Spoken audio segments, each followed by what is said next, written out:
کہ والدین کا خدمت کرنا اس کا آخرت میں ہی فائدہ ہے۔ رسول اکرم صلی اللہ علیہ وسلم نے فرمایا، صحیح مسلم کی روایت، 3 لوگ جا رہے تھے، بارش آ گئی، دوڑ کے غار میں گئے، غار میں جاتے گئے، پتھر گرا، غار بند ہو گئی۔ سوچتے ہیں اب کیا کریں، پتھر تو ہٹ ہی نہیں رہا۔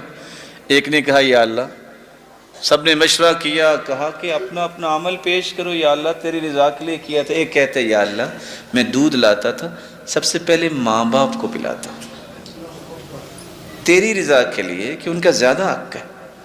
اللہ میں ایک دن آیا، لیٹ ہو گیا تو دیکھا تو والدین سو رہے تھے، میرے بچے بلکتے رہے۔ میں نے کہا جب تک والدین اٹھیں گے نہیں وہ دودھ نہیں پئیں گے، میں بچوں کو نہیں پلاؤں گا۔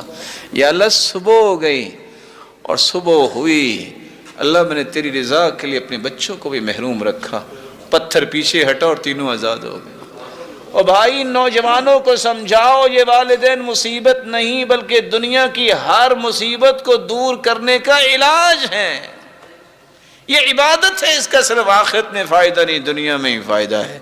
حدیث میں آتا ہے کہ آپ اگر خاندان کے ساتھ اچھا معاملہ کرتے ہیں تو کیا فائدہ ہوگا، آخرت ہی ملے گی بس؟ نہیں، فرمایا من احب ان یبسط له فی رزقہ وینسأ له فی اثرہ فلیصل رحمہ، جو چاہتا ہے کہ میری زندگی میں برکت آ جائے اور مال میں فراوانی آ جائے، وہ رشتہ داروں کے ساتھ اچھا سلوک کرے، اللہ مال میں بھی برکت دے دے گا اور زندگی بھی لمبی کر دے گا، بابرکت بنا دے گا۔ دنیا کا فائدہ ہے، آخرت کا تو ہے ہی ہے۔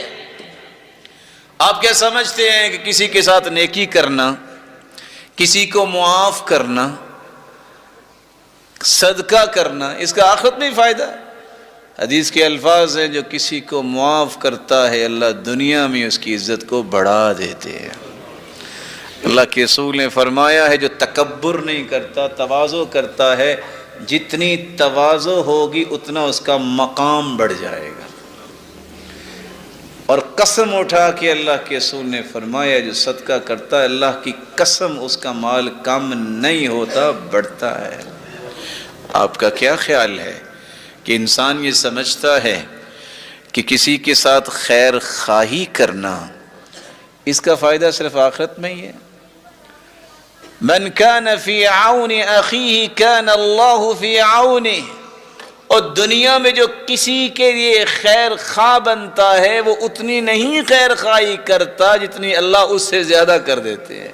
اور میرا رب بڑا غیرت والا ہے میرے بھائیوں، اور دنیا میں بھی کسی عقل مند کو قرض دو نا تو وہ دعائیں دے کے لوٹاتا ہے، ساری زندگی ممنون رہتا ہے۔ اللہ کو جو قرض دیتا ہے اللہ کبھی قرض نہیں رکھتا، 70 سے 7 گنا اس سے زیادہ لوٹا دنیا میں ہی دیتا ہے۔